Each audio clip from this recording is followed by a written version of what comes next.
Hi everyone, this is Dr. Nitin Chhoda and welcome to this episode of Ignition Time. Folks, today Jen Psaki, the White House press secretary, conducted a press briefing and there were three major takeaways. I watched the whole briefing so you wouldn't have to. And I've highlighted three important takeaways which give us insight into what President Biden is thinking about stimulus, about targeting. Also, a very interesting takeaway as far as the impeachment trial is concerned. The impeachment trial for former President Trump, there he is. Hello, former President Trump, is scheduled to begin tomorrow.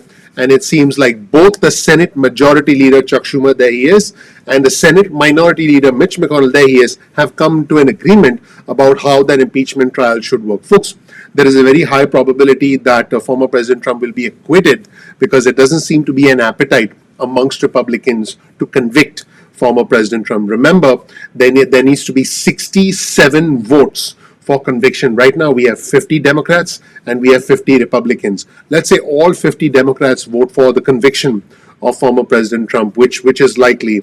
It does not look like we'll have 17 Republicans who vote for the conviction of former President Trump. Now, these senators are the jury, so they're supposed to listen to the evidence and make their decision. But the signs are very clear, even before the trial begins, that we are going to see an acquittal of former President Trump. In fact, in a very interesting sort of a gotcha question from a reporter who tried to press Jen Psaki, the White House press secretary, and this reporter, by the way, is Caitlin Collins from CNN. You don't see her, but I can tell that that's Caitlin Collins from CNN. And Caitlin Collins asked Jen Psaki whether President Biden had any thoughts on the impeachment trial of former President Trump, because President Biden has said that because of former President Trump's erratic behavior, he should not be getting intelligence briefings. So the gotcha question was, if you think he shouldn't be getting intelligence briefings, how do you think he can be fit to hold office? So again, this is the press doing what they do, trying to get a newsworthy moment. I thought Jen Psaki handled it in a super interesting way. She said that President Biden ran against Trump because Trump was unfit for office and defeated him.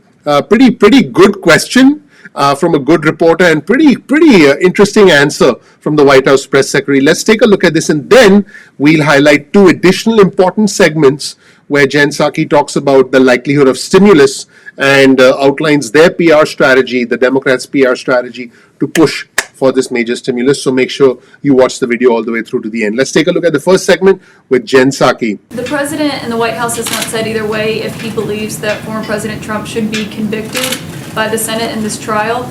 But if he doesn't believe that he should get access to intelligence briefings, why can't he say whether or not he should be convicted by the Senate?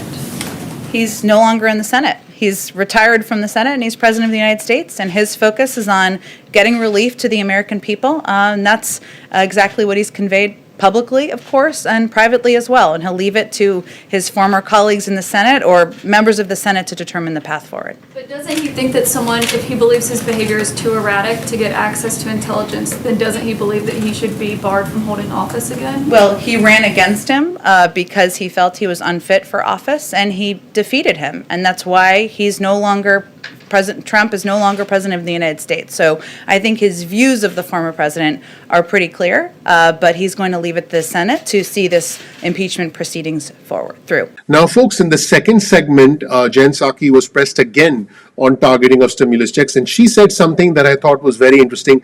And I have to be completely honest, I have to disagree with it. Here's why. Although then candidate for President Joe Biden said that $2,000 stimulus checks should happen, he never mentioned anything about targeting. So if you look closely at how Jen Psaki answers this question on targeting, she says that, that President Biden wants to target the stimulus checks. But I do want our viewers and subscribers to know there was no mention of targeting of stimulus checks in the past, and I believe there should be no discussion about targeting now. Now, Jen Psaki does point out that individuals earning $250,000, $300,000 should not get stimulus checks, but the targeting of stimulus checks is not something that was ever discussed now, and for some reason it's crept into the conversation right now in order to be able to get the support of the conservative Democrat Joe Manchin, and because of pressure from other Democrats, although there are progressives within the Democratic Party who don't want targeting of the stimulus checks, who want the thresholds to remain the same. Progressives like Bernie Sanders, the independent from Vermont, and Congresswoman Alexandria Ocasio-Cortez,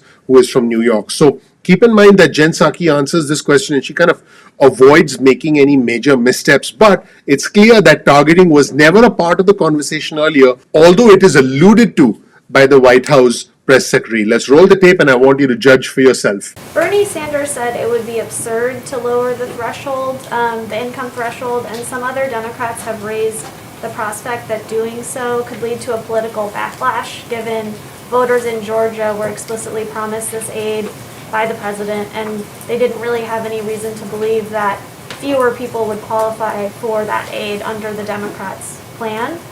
So I'm wondering if that's something you guys are concerned about, and how you would address that criticism.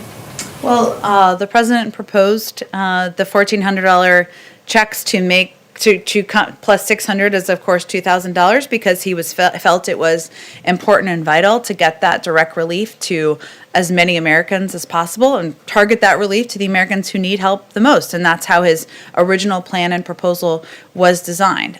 He's also said, and I've said many times from here, that the final plan will look different from what the plan he proposed in his joint session address. It's still working its way through Congress, and I don't think a conclusion has been made yet on the exact level of targeting. And when it does, we're happy to have a conversation about that. But part of this is an opportunity for members of both parties and members who are across the political spectrum, of course, even in the Democratic Party, to weigh in on what the path forward should look like. Now, folks, in the next segment, and this is super important, this highlights the strategy from the administration to create pressure on the Republican Party. Jen Psaki says something super interesting. 16 out of the last 21 reconciliation bills have been bipartisan and the Republicans can participate.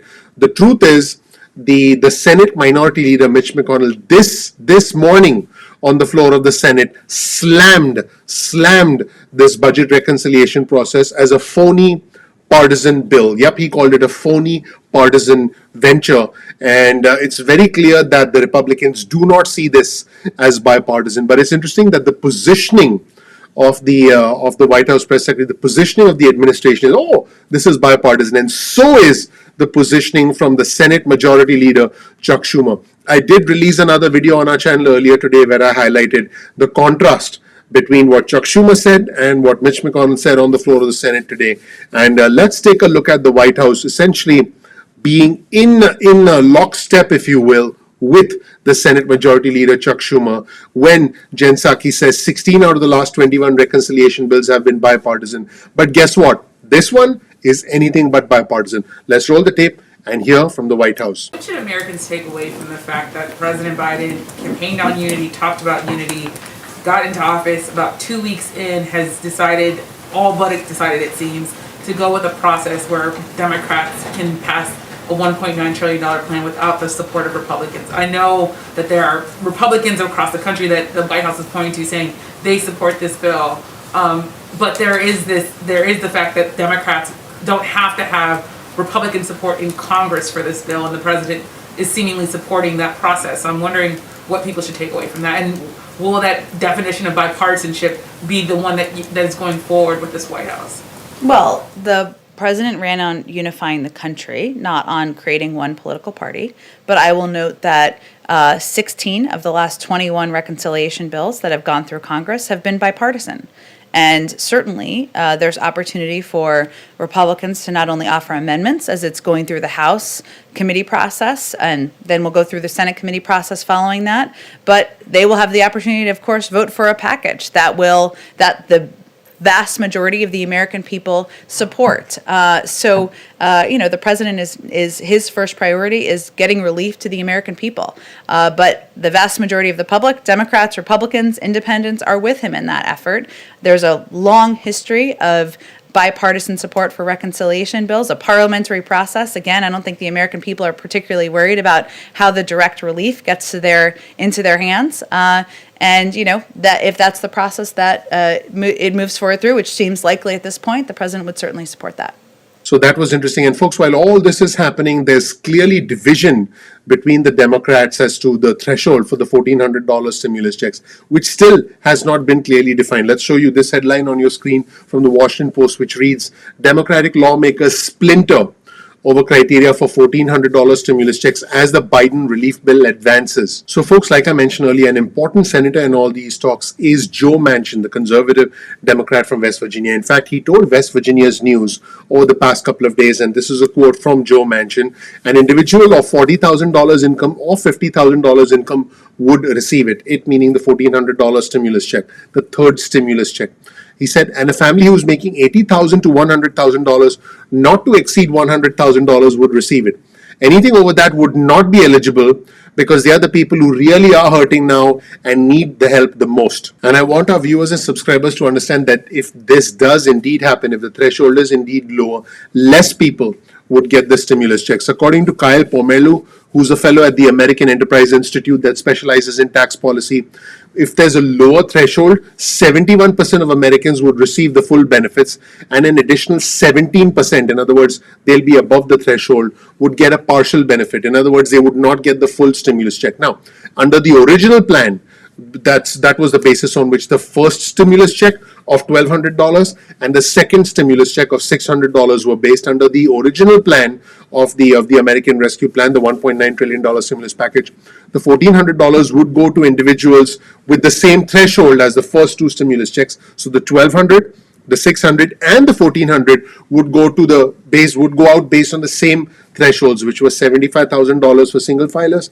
and $150,000 for married filing jointly, and would phase out after that. That would correspond to 85% of families under the original proposal. So that's it, everybody. Let me know what you thought of these interesting comments from Jen Psaki, these interesting takeaways, if you will, about what's going to happen in terms of the impeachment, the targeting of the stimulus, and the PR strategy that is emerging as this third major stimulus check finally takes shape. Let me know what you think in the comment section below. Thank you so much for watching. Please give me a like.